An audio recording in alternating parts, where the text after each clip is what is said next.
the sun that shines, to the moon that follows,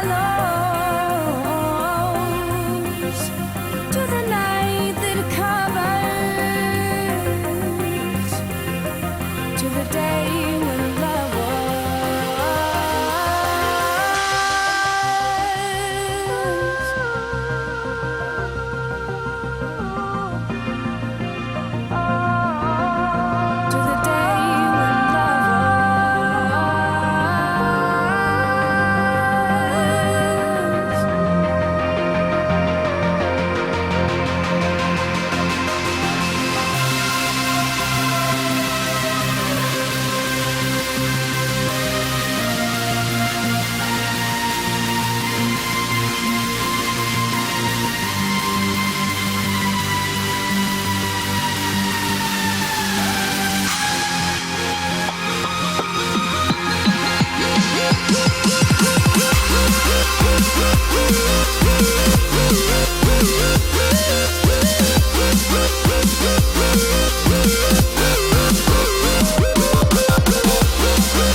carry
Earth's flames fill the sky. It's just your frame of mind. Strike the match, ignite your life. Spread your wings in the night. Anticipate lonely roads. Expand your frame of mind. Don't ever lose your soul. By the harmony, dissonance within your voice. When you smile, you burn down absent walls in your mind. Happiness is all I really need. Don't fear the darkness, it's your light that shines so brightly. Can't hold you back from destiny. It's your time now. Set yourself free. Can't hold you back from destiny. It's your time now.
All right, it's Mark, and it's time to start our live show. And so let's see. I guess tonight we have a lot to talk about.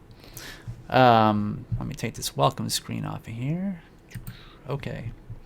So anyways, a lot's been going on out there in the world of stop motion. And actually, just to kind of recap something, now we have our 5-week challenge, and there's still about, let's see, 2 more weeks, I guess, left until this is over, and the topic is haunting.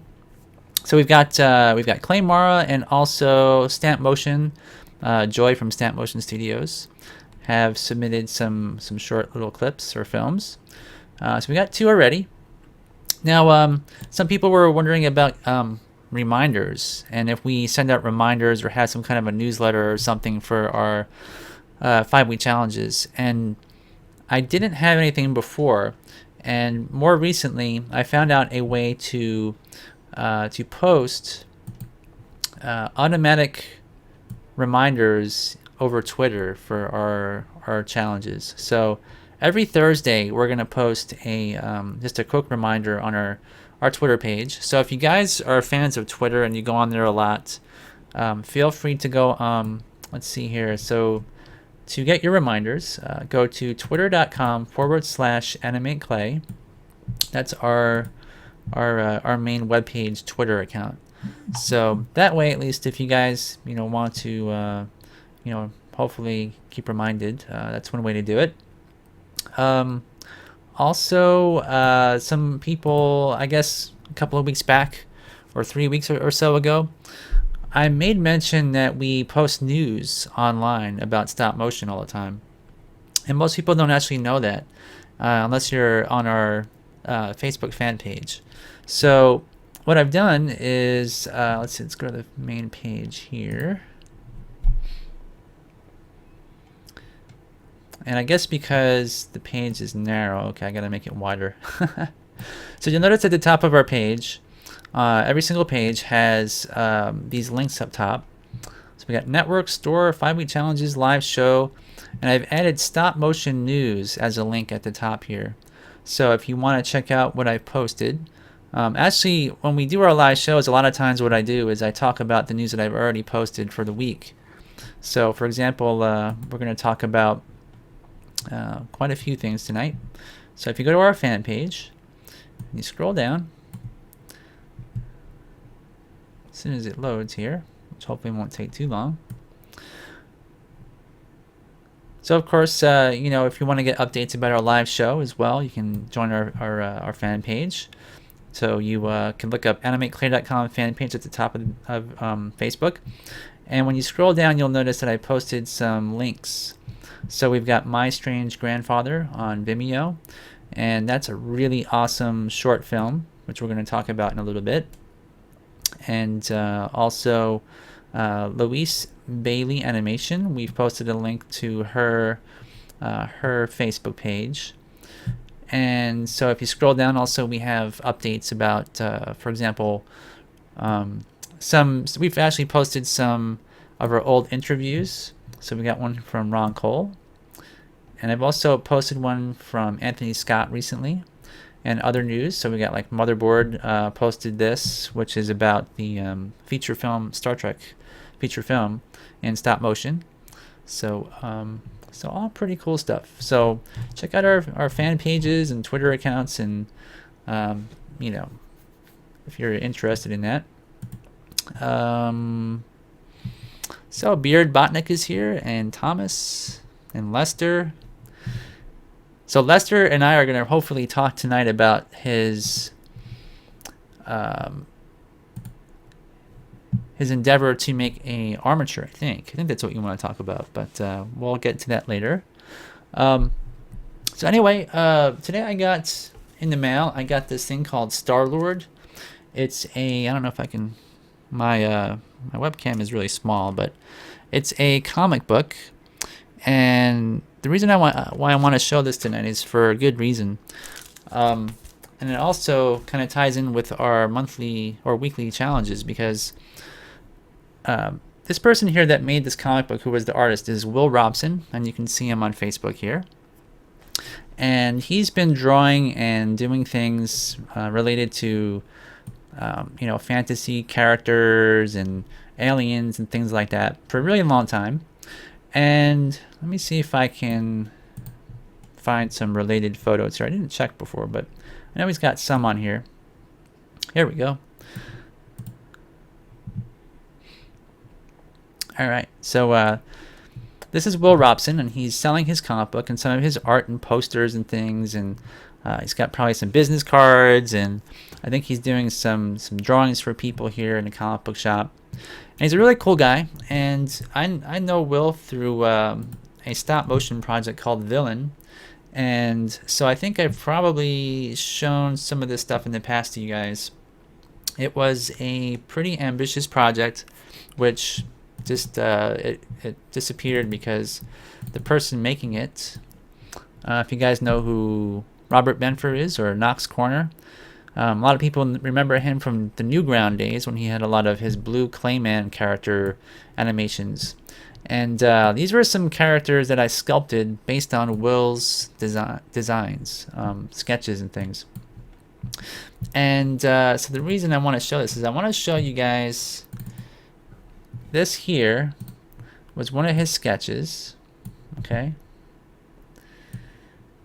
So this is about what his artistic level was roughly 7 years ago or so when we worked together. And you can see that his character is very simple. There's not much to it.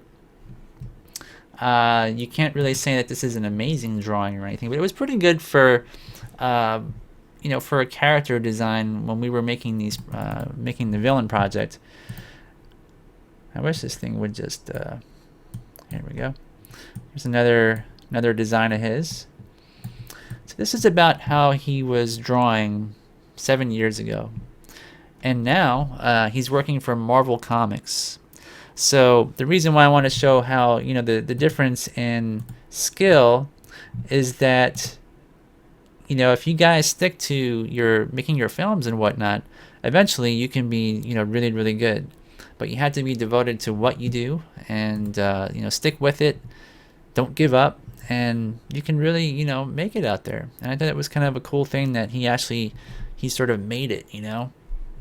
So anyway, I just think his drawings have improved so vastly that it's just great.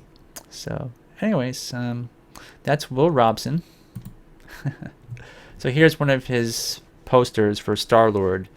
You can see kind of, I don't know if I can make it much bigger, but you can see there.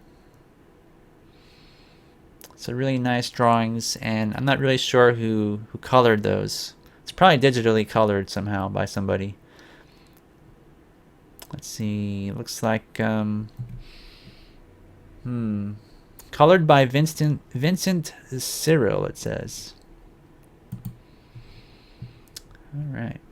So I don't know if you guys are much into making your own character designs, but I really stink at drawing. So so even if this is not like considered Michelangelo level art, but it's really good to me.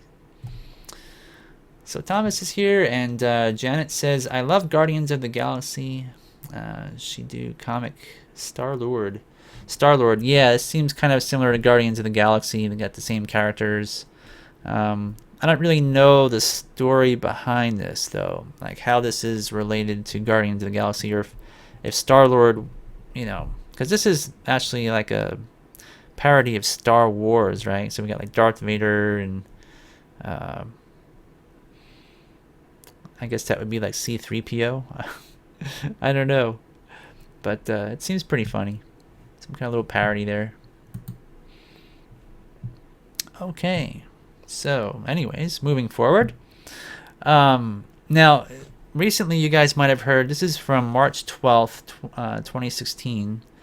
So just a few months ago, Mark Osborne had created a film with lots of, the Bay Area and Los Angeles based animators. Most of the people that you've probably heard of before. Even the creator of the Dragon Frame software, Jamie Cleary, I believe, was part of this project.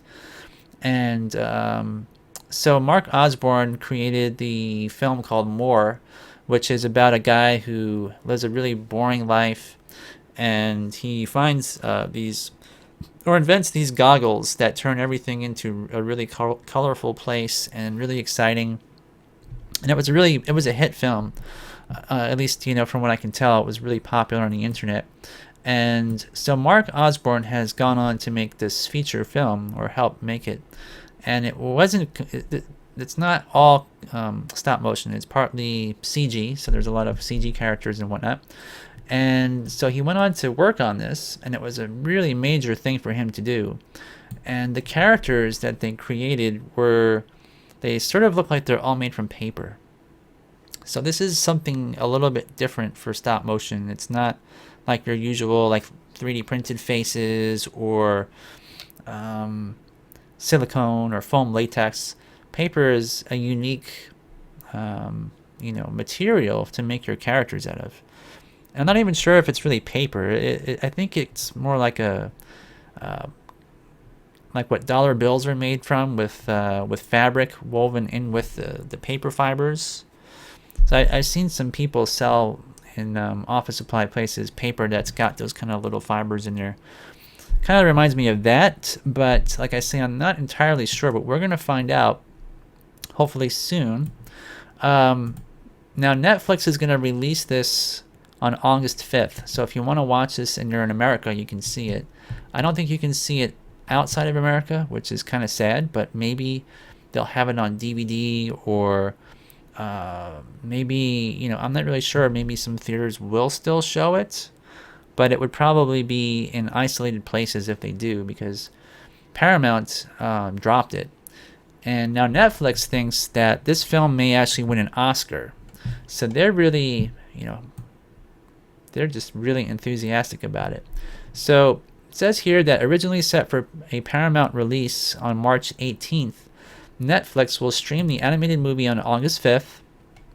And Netflix tells IndieWire they will open the movie day and date in theaters in advance of a full-scale Oscar campaign. So it seems like they're really wanting to push this film. They're really supporting it.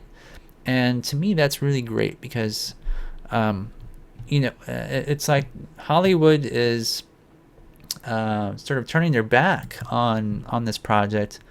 And from what I could tell, I did see the trailer in a theater before they said they were going to drop it, and it looked great to me. But so it says here it's adapted by top American animator Mark Osborne of Kung Fu Panda, and from the 1943 French children's classic by Antoine de Saint. And I'm not going to try to pronounce his last name because I had no idea how to say that. But it said it was translated into 260 languages and is still a staple on children's bookshelves. The Little Prince premiered at Cannes 2015 to rave reviews. So why did Paramount drop it? It makes no sense. So anyways, since then, Osborne has attended 12 international premieres, and the $80 million movie has grossed more than $100 million around the world. So it just seems bizarre to me. Why did they drop it? It seems to be doing okay, and it says designed from the start as an English language film that would be dubbed for foreign countries, The Little Prince succeeded overseas, doing best in China. They made $25 million, and Italy $10.5 million, France $12 million, where it won the Caesar for best animated feature. So everybody seems to like it, right? So it says, even so, just after the film opened in Canada on March 11, Paramount abruptly pulled it from theaters 6 days before its slated March 18th stateside release. So it asks why. And it says, for one thing, Paramount had just struggled to reach 3.7 million domestic with Charlie Kaufman's R-rated animated Oscar contender Anomalisa, which lost to Inside Out. While The Little Prince was clearly more mainstream family fare, Paramount was never invested in the movie. So Anomalisa, which was obviously, it was stop motion also, but how they're, making the connection that if it's stop motion for one project, then because you have another stop motion project, it's not going to be well received. Does that make sense to you guys? Doesn't make sense to me, because the story is really what people are after, right? So anyway, it goes on and on, but it's doing well. Netflix is going to release it, and the good news is we have a live guest, and we've had him on the show once before. His name is Anthony Scott, and he's an animator, and chances are, if my calendar is correct, I believe it's the 10th. That would be, let's see, 5, and then let's see. So the 10th would be in 1, 2, 3, 4 more weeks. Anthony Scott will probably be on the show to discuss the film, and we can get into more about how it was made, and maybe what it was like to animate the puppets, and what the puppets were constructed of. Like, did they use replacements and so forth? These are all questions that I have, because I haven't really seen a real lot yet about how the technical side of the film was done. So that's, I think that's pretty cool, and hopefully, Anthony won't be too busy at that time. And Janet says, I saw this movie, really great, but some people criticize this movie isn't, because it's not 100% like the book. I see. Yeah, they always adapt it for film. Like, they always change the, the way it's, how it's going to look, what the story's going to be like, because they try to fit an entire book into maybe 90 minutes or so, sometimes shorter. So, yeah, I don't think any movie has really been a good indicator of exactly what a book is like. They probably leave out a lot of details and stuff, and sometimes probably add more, which is because you're one of the reasons why also is because you're translating something that's imaginary in a book, where your imagination is seeing images, from the words, and you have to translate the words into a certain type of vision, which would be CG and stop motion characters, and that is now the book. And so it kind of monopolizes the visual side of of things in a way, if that makes sense. But anyways, we will see. So in 4 more weeks, hopefully Anthony Scott will come on, like I said. And here is a still image from the film. All this grass here was all hand cut out of little pieces of paper, I believe, and I don't know if there's like wire in there, because I know they animate all that. So it seems like a really cool project. Okay. All right, so moving forward, Louise Baylie is someone that I found through Twitter. I'm going to post her Twitter page here.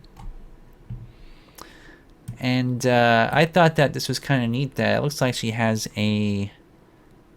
almost like a homemade armature here of some sort.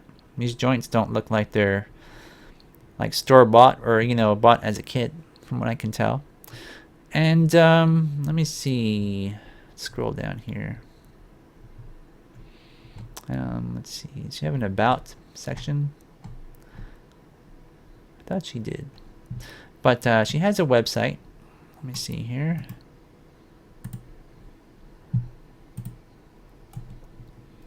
It's BaileyAnimation.com.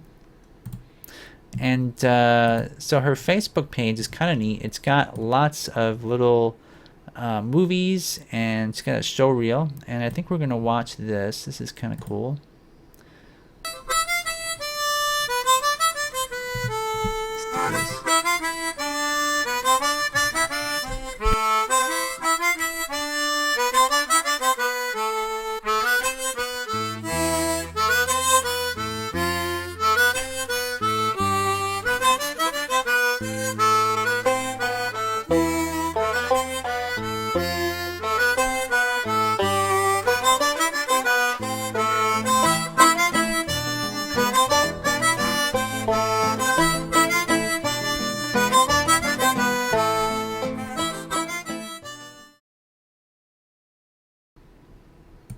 So that kind of gives you an idea of what she's doing. And so the armatures are you know, very interesting. Like I said, I don't know how she made those. So she made this as a final year project at a university somewhere in the UK, I guess, probably in like London or somewhere. And so all those characters are for an adaptation of a book called Here Be Monsters. So that's pretty interesting. And let's see. Here's some photos. You can see the scale of these puppets. If it wants to load, of course. There we go. And the university is the University of Worcester. Okay. So take a look at these characters. Kind of neat. Got like a crow, maybe two crows, and it looks like got a fox and maybe is it a dog? I'm not sure. But it's pretty cool. So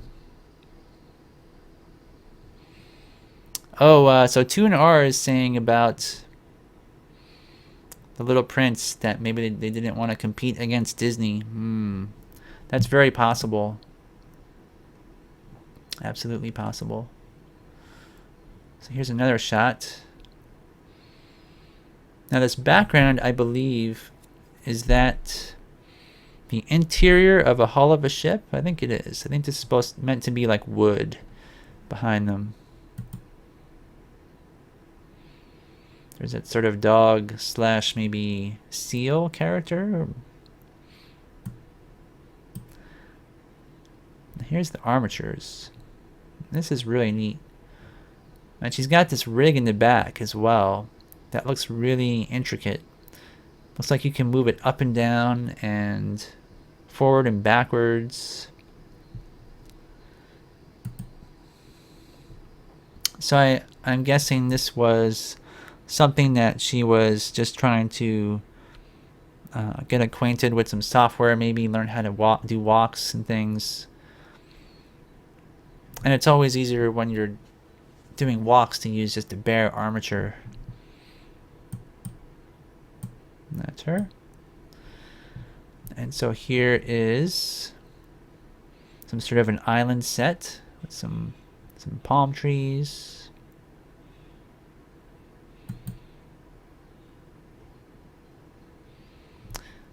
And this here looks like a piece of lab equipment of some sort. But looks like it's been adapted as a model mover. And the armature, this one here is definitely one of the more expensive ones. I think that might be a semaphore armature. Maybe I'm wrong. That's one of the hands. Hey, Joy. Joy's here. We've been on for about 23 minutes. So, welcome to the show again. All right. So there's the photos. Let me see if I can close this. And let's see if we can watch some more videos. We can see what she's been up to.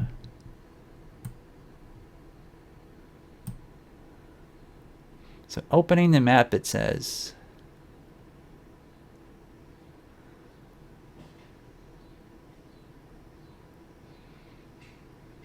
So pretty neat. I don't know how she made it, if it's paper or... Here's another one. He's pushing this giant block of sorts. So you can see she's trying to like get some weight into his body as he pushes it along by leaning into it. So Beard Botnick says, I think I might have seen one of those before. If I recall, it might have a strong magnet in the base, making it really stable. For the armature, that's possible, but then I don't know if she would need to use a rig on the side to hold that puppet up. if there's magnets.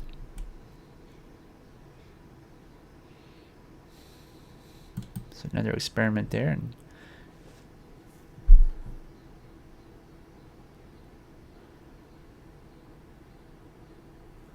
so that's another walk.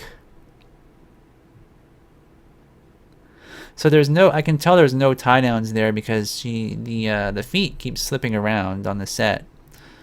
And I guess if this were for a final shot of some sort, you know, she would have taken and digitally removed that rig out of there. But the armature looks really nice. I'm thinking that's some sort of a kit. Like I say, perhaps it's like the Semaphore kits, which are pre-built. That's what it reminds me of. I could be completely wrong, though. Alright, so how do I close this? Oop, here we go.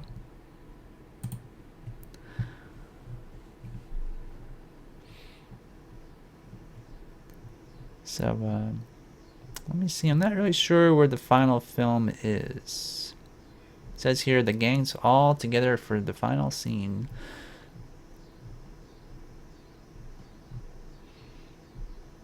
Ah, here's a time-lapse video.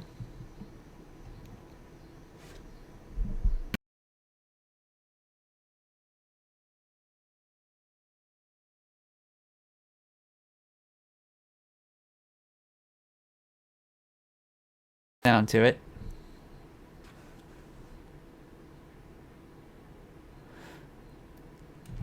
And I'm not really sure even what software that is that she's using.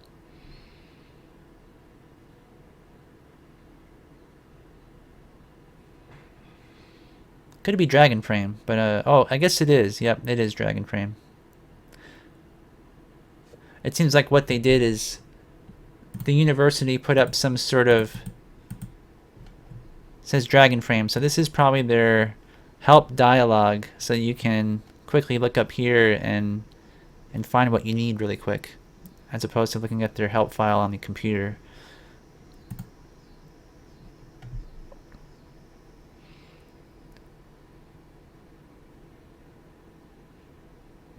I think it's pretty fun.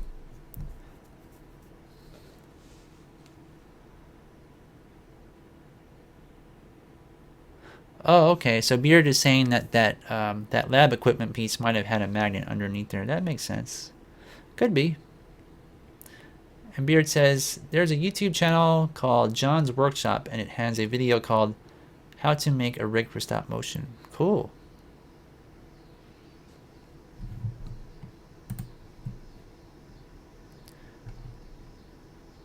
So let's go down here. See if there's any more. Green screen test.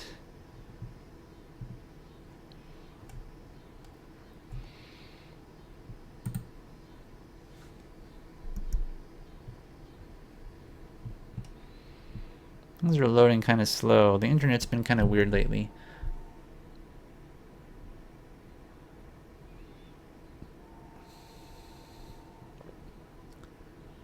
Oh, okay. That's pretty neat. That doesn't look too bad. See that one more time there.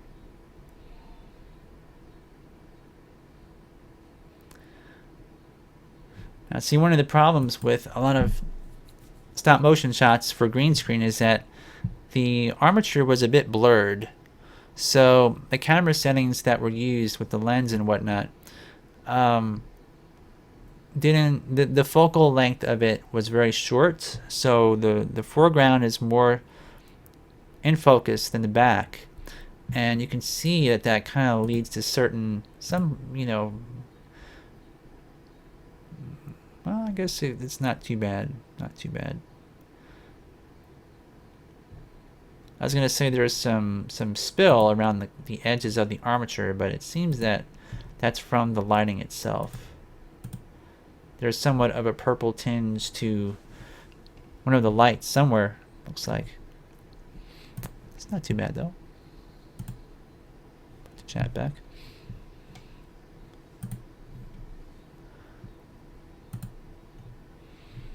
See what time it is. 8:30. Okay, still got time.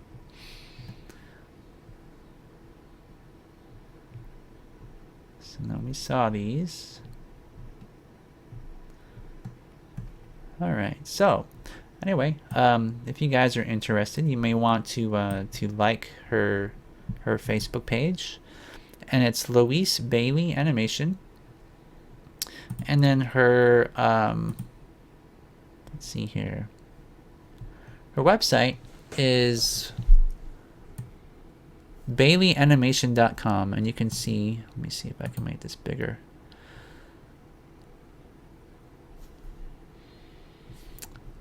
So she's got all like a reel here, her reel on the front page, and an About Me section. And she says, I'm a stop-motion animator based in West Midlands and a recent graduate from the University of Worcester. I specialize in stop-motion animation and have just finished working on an adaptation of the popular children's book, Here Be Monsters, for my final project. I am interested in stop-motion animation work, but would also like to further my skills in model making and set building. I am also competent and have an interest in 2D animations and character animation in Maya. Cool. And then, so she's got a project section as well. So she's done some other, looks like some 2D animation here. So she did one for NHS Child Safety Video, a university group project working from a brief. Client was NHS Health Visiting Team, Worcester, and the role was project leader, background design, animator, and editor. So pretty much everything. And she has a blog as well. Let's click this.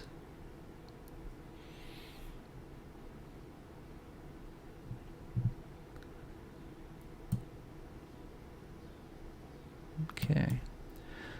So this is loading slow for me. Like I said, my internet's been kind of acting up, but she has some insights into her projects, as well as some more videos. So if you want to check this out, again, it's Baylie, BAYLIE, animation.com. And on Twitter, it is at Baylie, BAYLIE, animation. All right. So that does kind of cover all that I've seen on her Twitter account and whatnot. Of course, she has all kinds of stuff going on here, personal stuff. But just for the stop motion work, I thought it would be something everybody would like to see. So hopefully you guys liked it. So Lester is saying, what kind of armature is that? Like I say, I'm not really sure. The Semaphore armature kits, you can find those in our store. We sell those for animation supplies in the UK, and they're made in Poland. Actually, I don't know if they're made in Poland or designed in Poland, but they're top of the line armatures that are pre-built, and all the parts are soldered together and everything. So it's really nice. Stamp says, with better lighting without the flicker, it would be better. Yeah. Yeah, there was a bit of that.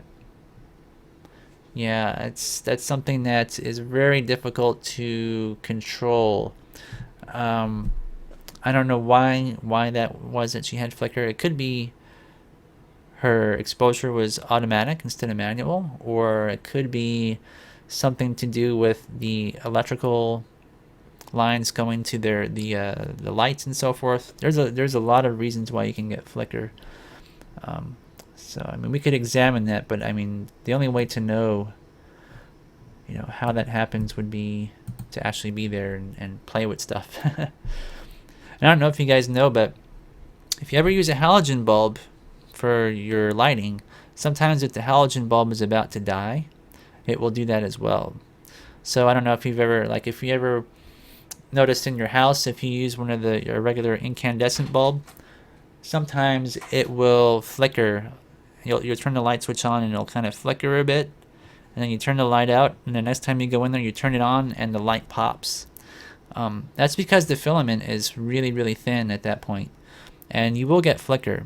And that's one of the things that some people run into.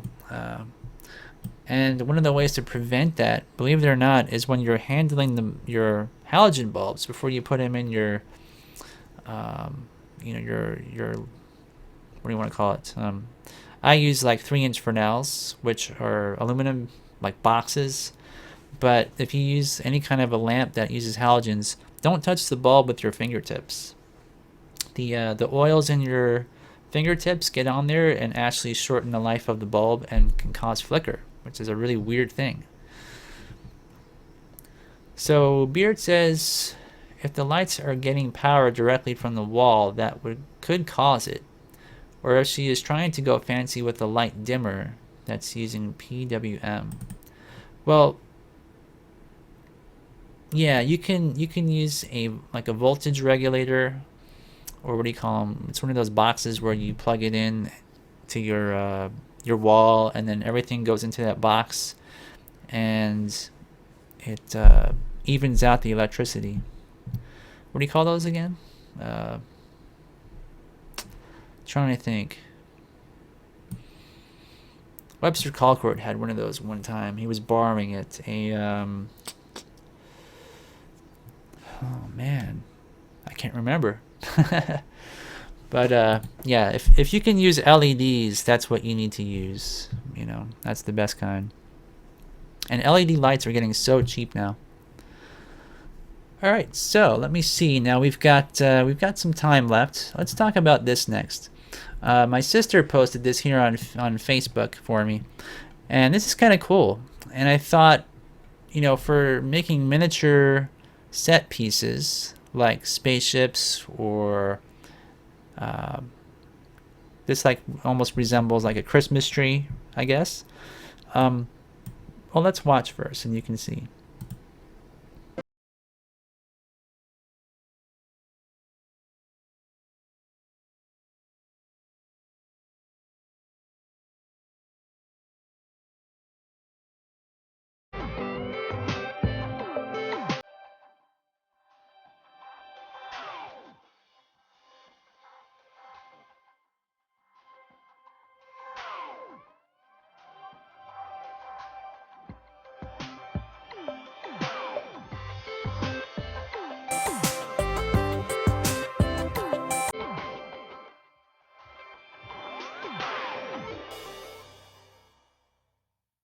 Me a lot of ideas.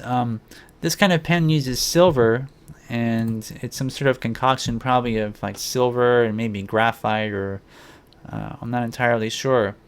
But what's neat about it is that instead of having to run wires all through your sets, you can use a pen like this, and even potentially get something like a flat board, and then do all your electrical lines with this pen underneath what you're going to paint. So let's say you want to have a set floor, and you want to have light go to a central fixture of some kind, but you don't want to have the lights, you don't want to show those lights, or not lights, the wires, because it would ruin your set, right?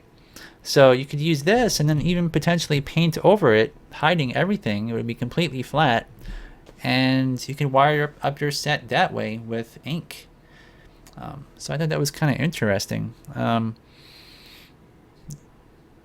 Yeah, it's really it's only what, like $15 or something like that. Where did they say it cost?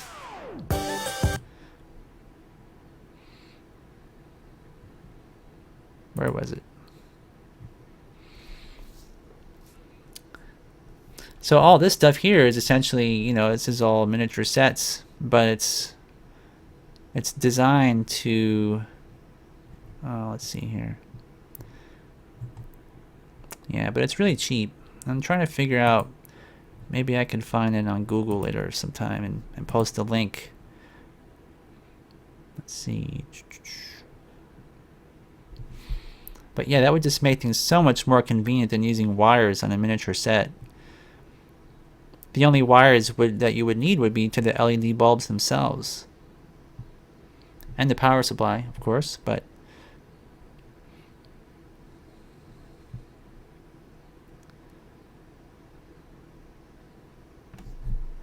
yeah, so $15. That's really cheap. Super cheap.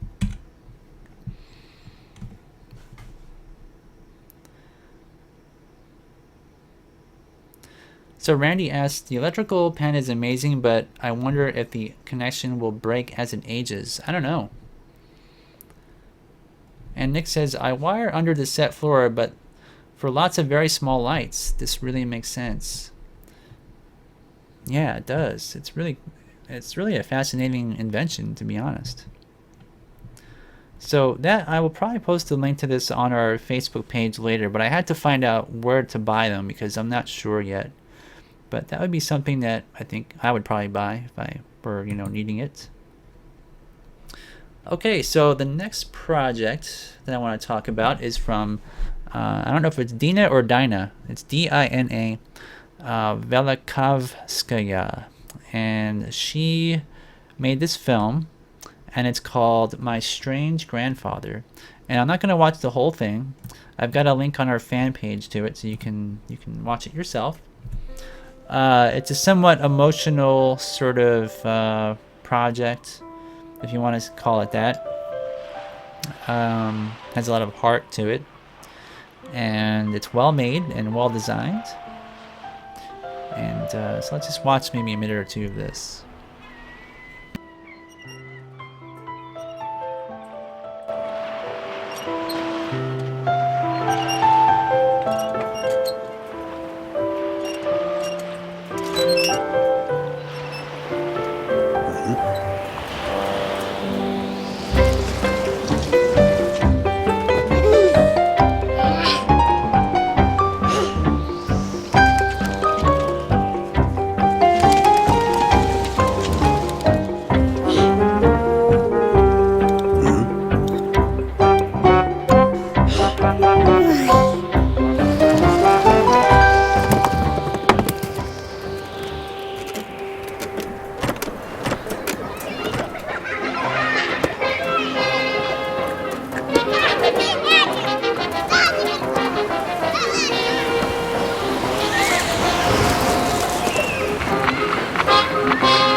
Right, so I'm not going to show the whole thing, but if you guys are interested, you can find the link on our Facebook fan page, actually on Twitter as well, so you can find them in both places.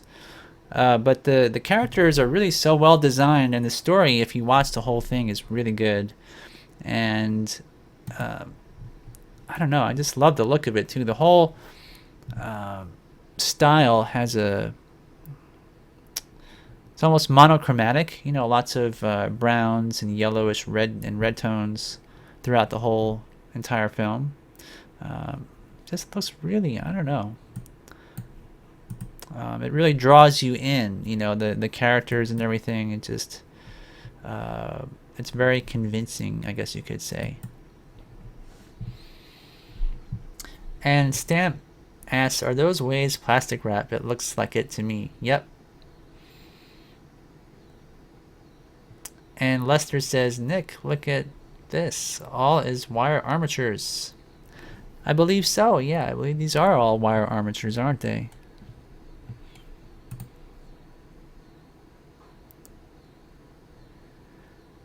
And there's very limited facial animation on all these, but it's still with the ability to, use the body and what they call pantomime and express that way. That's, it's a real testament to the animator, which I believe is Dina. So, all right. So I'm going to close this. How much more time? We got 15 more minutes? Wow. Ooh. All right, well, let's see. How long is this? This is only 2 minutes long. Here's another person I found on Vimeo called Jan Gantner. And Jan created this film. It looks like this is called a montage. Kevin and Marlene. And so there was some rig removal done through second home studios, and the CG snow was by Ian Walters, and everything else was from Jan Gantner. So let's take a look at this. I haven't actually watched the whole thing because I just found this before the show. So let's see.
All right, so another clay animator out there working on some interesting projects.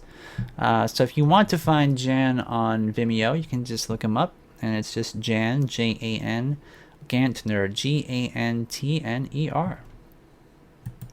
Okay. So let's see. So I think to wrap up the show before we talk to Lester, because Lester has some questions we're going to answer tonight. There was a story I saw recently on Motherboard, and let me put the chat back here. And so this was kind of interesting because I had never heard of this before I saw this in the news. And so what it is someone in Germany had created an entire episode of Star Trek in the realm of a feature film, and it's I think it's like an hour long. Let me see here. I believe it's 58 minutes, so almost an hour. And it's actually really good. It's comprised of both CG elements as well as stop motion, and I also believe he animated some of the characters with his hand to rotate them and stuff. So he wasn't doing complete stop motion. So it's like a smorgasbord of methods to make the characters move. But it says here that there's a new Star Trek movie coming out on July 22nd. And its explosions and J.J. Abrams produced lens flare will almost certainly stuff the box office with cash. Even so, many longtime fans yearn for another time and another direction. For Star Trek productions that embrace the sometimes kitschy mix of science and philosophy the original series was founded on. But hope is not lost. Hope, in fact, already arrived from 35-year-old Bavarian filmmaker Jürgen Kaiser, who spent 7 years creating an hour-long stop-motion Star Trek film he calls Star Trek Enterprise 2, The Beginning of the End. So, anyway, it is set after the end of Season 3 of the Star Trek Enterprise series, starring Scott Bakula, who's presented here as an action figure along with series favorites like the characters T-Pole and Tip Tucker. The whole thing's astounding, really. Not only is the story quintessential Star Trek, but Kaiser poured a breathtaking level of detail into the project, resulting in an experience that's almost as good as the Star Trek Enterprise series itself. So, of course, that part is, subjective, but he's got a YouTube page. So here's Jürgen Kaiser, and it says Production Stop Motion Studio. So this is something that I don't know if any of you out there have heard of this before, but he's got some behind the scenes videos here. He's got his feature film, which has already got about 147,000 views since 3 weeks ago, since I guess Motherboard wrote about it. And so he's got making of the Vulcan base. Let's see what else he's got. He's got a Ghostbusters stop motion project that he's got some scenes from here. And looks like a Leonard Nimoy tribute in stop motion called Mr. Spock Rest in Peace, perhaps. And all kinds of stuff. So this is something that we might examine further in future live shows, but it seems really exciting. Now, it uses basically action figures, CG, real sets, and a little bit of live action. So all kinds of good stuff. Let's watch a little bit of it here. Captain, ich habe Sie. T'Pol, setzen Sie Kurs 147. Bringen Sie uns aus dem Asteroidenfeld heraus.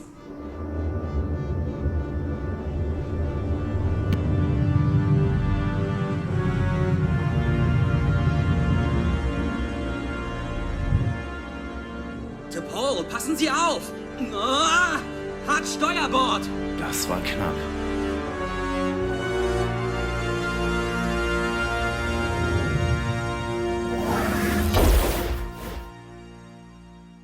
Darf ich frei sprechen, John? Nur zu, Trip. Captain, ich hoffe, dies war das erste und das letzte Mal, dass T'Pol das Steuer der Enterprise übernommen hat. Ich habe uns unbeschadet aus dem Asteroidenfeld herausgebracht. Ja, das haben Sie. Nur, dass ich das erste Mal in meinem Leben eine Schweineangst hatte. Der letzte Brocken hätte uns beinahe erwischt. Wir hätten jetzt alle tot sein können. Ich verstehe die ganze Aufregung nicht. Menschen reagieren immer so emotional. So I do believe that the closed captioning there was hidden by the bottom of our screen here, unfortunately. But it's all English subtitled. And it looks pretty darn good. In fact, I think Neville would be one of my friends on Facebook here, would probably want to see this as well. But anyways, I'm going to skip over that topic because that's I could open up a whole other realm of of things to talk about when I get into his work. All right, so anyway, guys, now Lester was trying to message me earlier about some questions that he had, and I told him that I would try to answer them. Let me bring the chat back. And so let's see.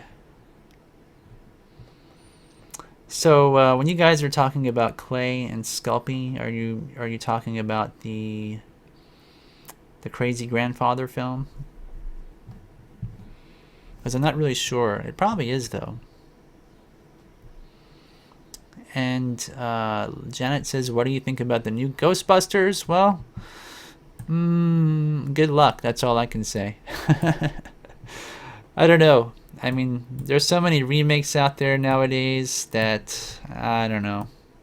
How many remakes can there be? I kind of wish people would make more unique films these days. That's just my opinion. So I really can't give an opinion because I haven't seen it. I've only seen a trailer for it once, and I saw that one of the first trailers, and I think they've changed everything since then. So anyways, now Lester had, getting back to Lester, Lester works in, I guess, maybe plumbing, and so he came up with this. Let me open up the full conversation. Let's reveal everything, Lester. Let's reveal our private conversations here. But he's got pictures, which I wanted to show you guys, so I'm going to kind of backtrack. Okay. Let's see. That was Lester's animation setup.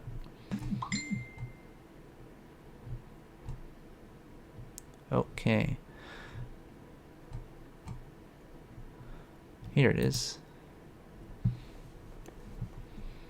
So what Lester is trying to do is make armatures, and so he sent me some pictures of how he designed these, which utilize the plungers from what you get in a sink. You know, the little stopper in there.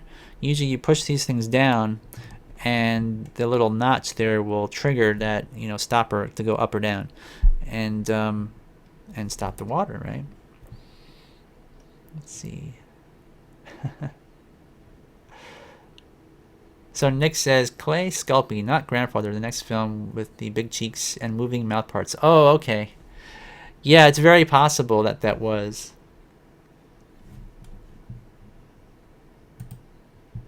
Ah, okay. So let's see. So Lester is sending me some more messages.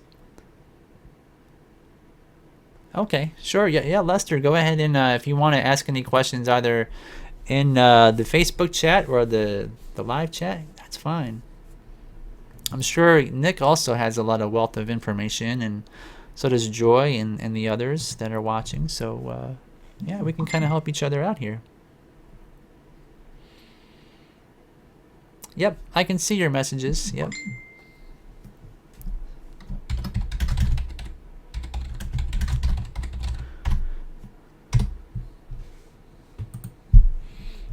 Okay.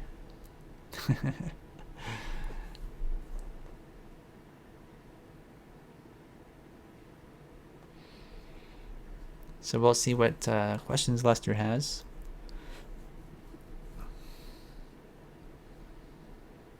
And Randy says, it's kind of funny to see Star Trek in German.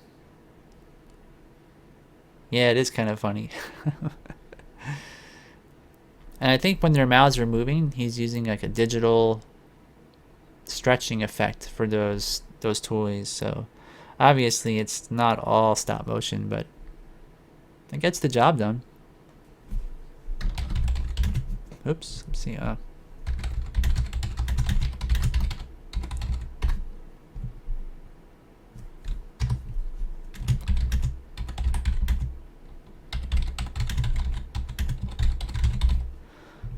right. It's kind of about the weirdest conversation. It's like live. It's like Facebook chat and live chat. There. Let's see what happens.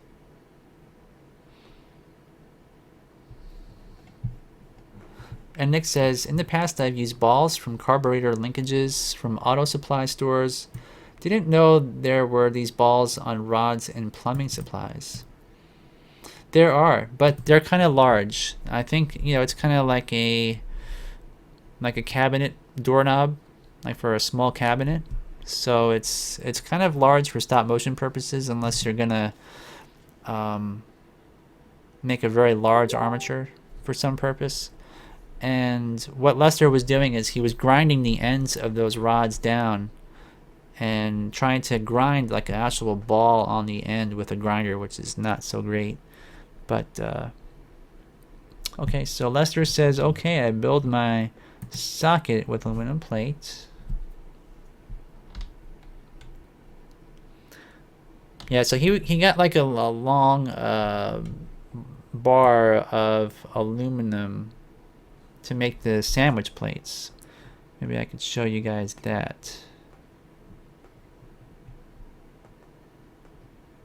Let's see. I know he's got. So yeah, you can see here sort of what he's using. So he's got this sink faucet, and the rod goes down the back part of it like this. And it's very sturdy metal. It's chrome based alloys of some sort, so it doesn't wear out. And where is that bar at?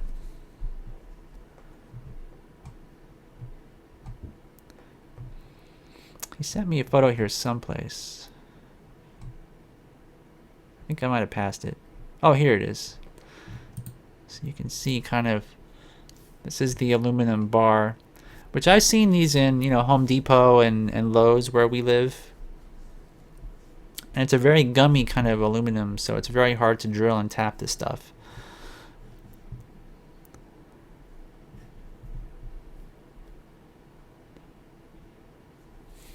So Janet says, in regards to Ghostbusters, she says, I agree about unique movies. I don't like sequels, spin-offs, and remakes.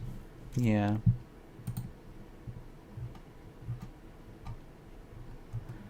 Okay, so let's go to the end here.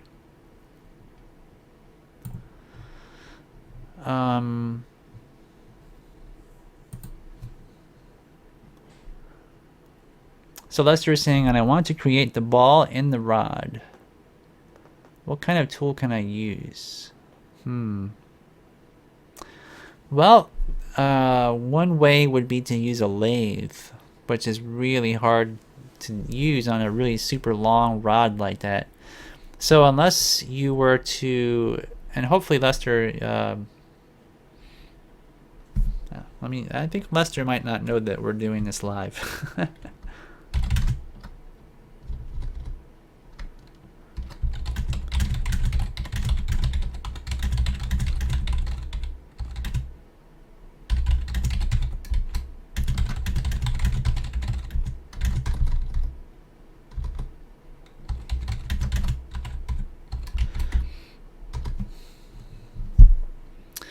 So if you want to take a rod that's really long and you want to sort of narrow the end so you can put a ball on it, what some people will do is they'll take a lathe and they'll put the rod into the end of the lathe and spin it, and then they'll take a file to file the end to the proper diameter.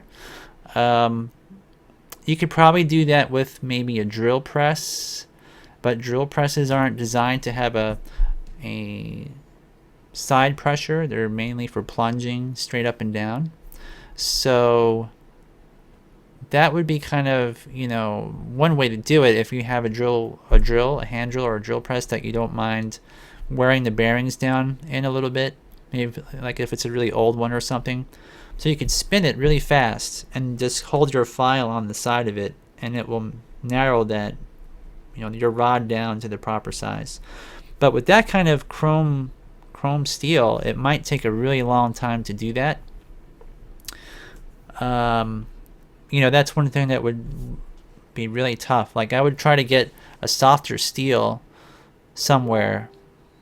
That's what I would think would be best, because that way when you file it, at least it won't take you like an hour just to press on it with a file, and as it files down maybe 1/16 of an inch every like 10 minutes or so.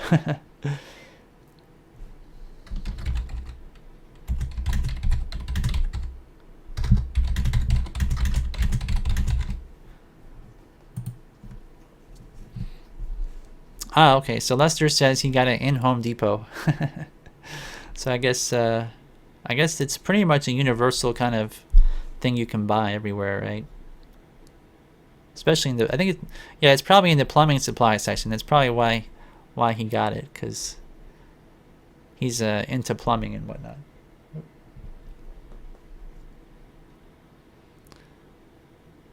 But there's a lot of ways. I mean, you could even take the end of your thicker rod, and if you wanted to, you could drill out the center of it again by spinning it, and then using some sort of a chuck of some kind to hold the drill bit and drill into the tip of it, and then insert a smaller rod that you can adhere your ball to.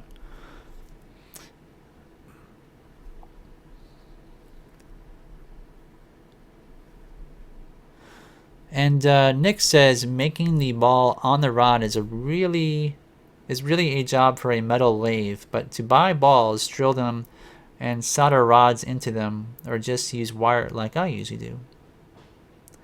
Yeah, Lester and I talked about that last night, and I showed him how you can make a rig to drill out the balls with two plates.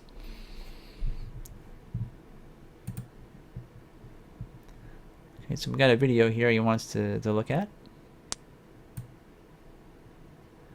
And this is long, so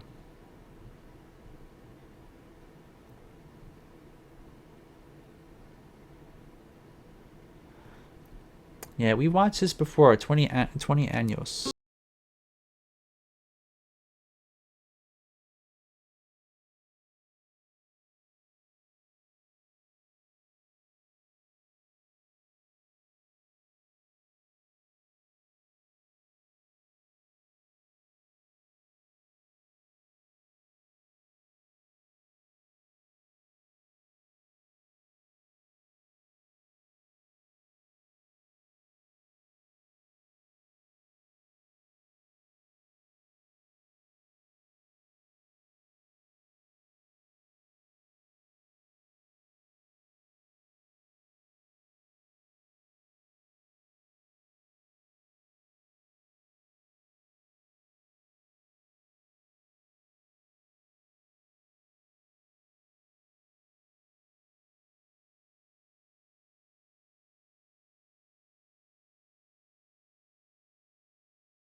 Lester, we have looked at these in the past. These films, 20 Años was one of them, and there's some behind the scenes footage as well for this that we've. Let's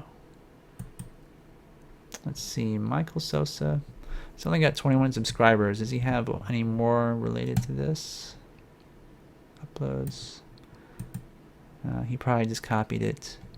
But yeah, 20 Años is a really cool film. And let me see here. So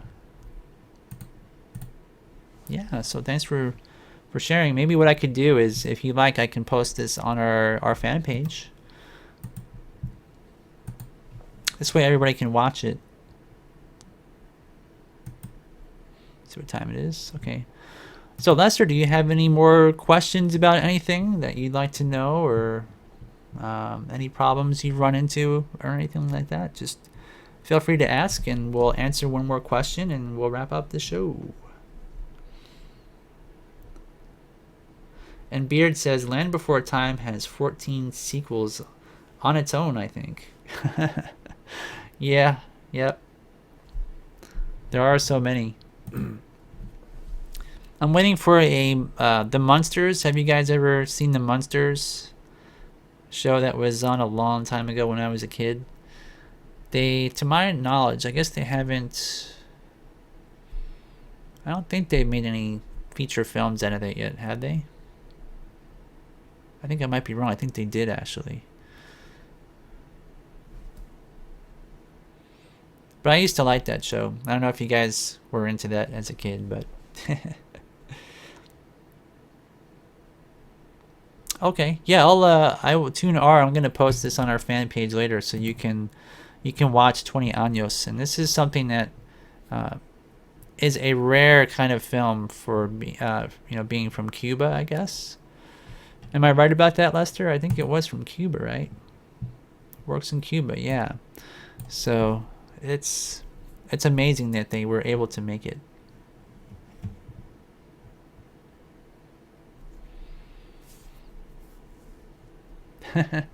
Beard says that I've been watching Monsters on TV recently. I mean, that is an original classic film, right? Or a TV show. And the reason people like it is because it's like a fresh idea back then and unique. And they had all these quirky things, like their staircase with the dragon underneath there that kind of go up and down. And Just a lot of fun. And Randy says they made a couple of monster features with the original cast, but no remakes yet. No remakes. Well, wait till next year, Randy, I'm sure. Alright, well anyway guys, yeah, it is time to wrap up the show. It's already 9:11 here, so I do want to thank you guys for stopping by. And so, let's see here. So if you guys like our live shows and you want to support us, then please like our videos and subscribe if you haven't already. And also share them with your friends, maybe on Facebook or Twitter. And I guess I'll see you guys all next week. So thanks for your questions and all that good stuff. See you all later.